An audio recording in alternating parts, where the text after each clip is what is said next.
Every year, more than 350,000 people are diagnosed with Lyme disease in the United States. It's a tick-borne illness that, if not treated right away, can cause severe, long-lasting symptoms. And with more on spreading awareness about Lyme disease and to talk about an upcoming summit is LivLyme founder Olivia Goodrow. Great to meet you. Nice to meet you too. Yeah, thank you so much. Now, you've just started high school, but I know that you contracted Lyme disease at a very young age. Can you tell us how that happened?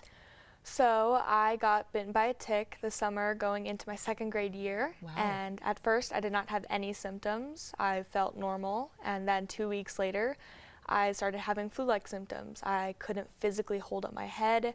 I lost my vision for periods at a time, and I had a tremor in my right hand, and it was pretty awful. And so over the course of 18 months, I saw 51 doctors, all from Colorado. And of course, Colorado, people tend to say, oh, we don't have ticks in Colorado. Oh, sure.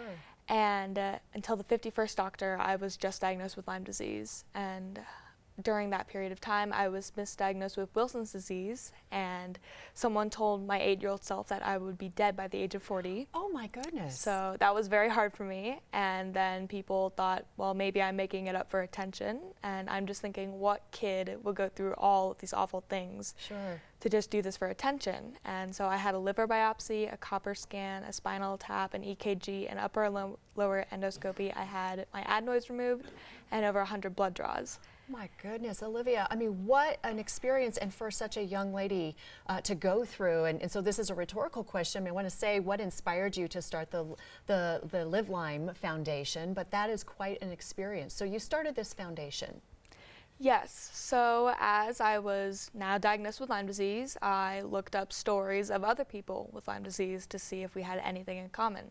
Turns out with almost every single Lyme case, I have at least one thing in common with them. Okay. And I heard this story about a mom and her son, and they were living in their car so they could afford the boy's Lyme disease medication. And for some reason, out of all the stories, that one really connected with me, and it stuck with me. And I realized that I just couldn't sit around and do nothing, and that all of these people were having it a lot worse than I was having it. And so I started the foundation. What does the foundation do? It helps kids that cannot afford their Lyme disease medication, since it is very hard to have the insurance companies cover it. And it also helps researchers find funding and money for potential cures and treatments for Lyme disease and other tick-borne illnesses, since there is no cure. I know, and this is very interesting that you're bringing this up, because I know a lot of people with Lyme disease, and a lot of people are just now coming to really the forefront with this. You've got a tick tracker app that you've launched. Tell us about that.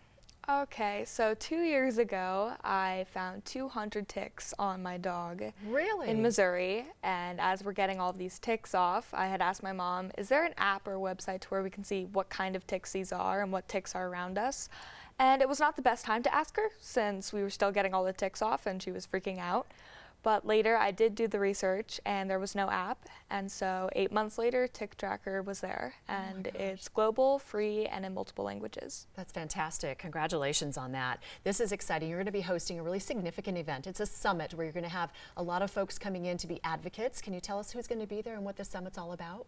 So we have researchers from University of Columbia, we have Johns Hopkins University, Duke, and Stanford, and we have more researchers from all around the world. And basically what you can do is you can see what these researchers are doing to help the Lyme community and to help find cures. And anybody can go, whether you're a Lyme patient or you're just interested, or you're a caretaker or a doctor, and its purpose is to educate you about Lyme disease. That's outstanding. Thank you so much for bringing this to the forefront and sharing your story with us. Important information. We appreciate it. Well, join Olivia at the second LivLyme Summit. It runs from Sunday, September 21st to Sunday, September 22nd. That's Saturday to Sunday at the Westin Hotel and Resort in Westminster. In celebration of Olivia's recent birthday, the foundation is giving away up to 30 free tickets to Coco viewers. So all you have to do is go to livlymefoundation.org. Don't wait. Get your free tickets today.